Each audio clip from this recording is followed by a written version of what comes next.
गुरुजी किन किन परिस्थितियों में आचमन करना चाहिए? किन किन परिस्थितियों में आचमन करना चाहिए?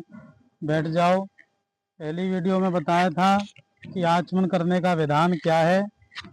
जैसे कि उंगलियों को सटाकर कनिष्ठिका और अंगूठे को अलग करके गाय के कान की तरह इस तरह से बना लेंगे और एक एक मंत्र बोलते हुए, जैसे कि केशवाय नमः आचमन कर लिया ऐसे करके। यहाँ पर एक विधि और दी गई है, दक्षिणे संस्थितंतोयम तर्जन्यास अभ्यपाणिना और तत्वोयम स्पृश्यते यस्तु सोमपान फलम लभेत। एक विधि यहाँ पे यह है कि बाएं हाथ की तर्जनी से यदि हम आचमन जल का ऐसे स्पर्श कर लेते हैं, समझे, दाएं हाथ के जल का स्पर्श ऐसे कर लेते हैं और फिर उसका आचमन करते हैं, तो इसमें हमको कहा गया है कि तत्वयम स्पृशेत यस्तु सोमपान फलम लभेत। सोमपान का हमें फल मिलता है। और इस प्रकार से आचमन किन किन परिस्थितियों में करना चाहिए इसके लिए बताया है।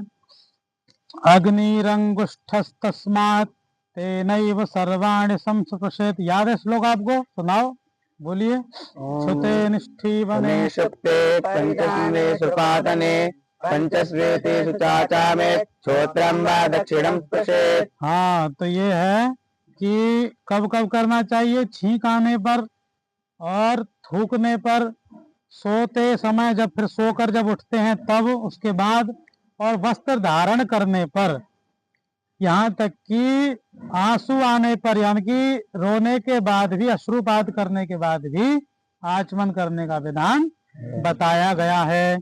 लेकिन यहाँ पर यह है पंचस्वेतेषु चाचा में क्षोत्रम वा दक्षिणम स्पृशेत्, यानी कि कहते हैं परिस्थिति के अनुसार यदि हमारे पास जल की व्यवस्था ना हो उस किसी समय और हमको छींक आ जाए या थूक आ जाए, जैसे कि नॉर्मली होता है, आ ही जाता है रास्ते में चलते हुए या कहीं भी, तो हमको अपने दक्षिण कान का स्पर्श कर लेना चाहिए। दक्षिण कान के स्पर्श करने से भी ये आचमन की विधि पूरी हो जाती है। लेकिन ये इन्हीं परिस्थितियों के लिए है, जैसे कि छींक आने पर, थूकने पर, या फिर जो है सोकर उठने पर, वस्त्र धारण करने पर। ऐसे नहीं कि आप संध्या कर रहे हैं तो ऐसे कान का स्पर्श कर लेंगे, तब नहीं मानी जाएगी ये। तब तो आपको जल के द्वारा ही संध्या का फल मिलेगा, संध्या करनी पड़ेगी।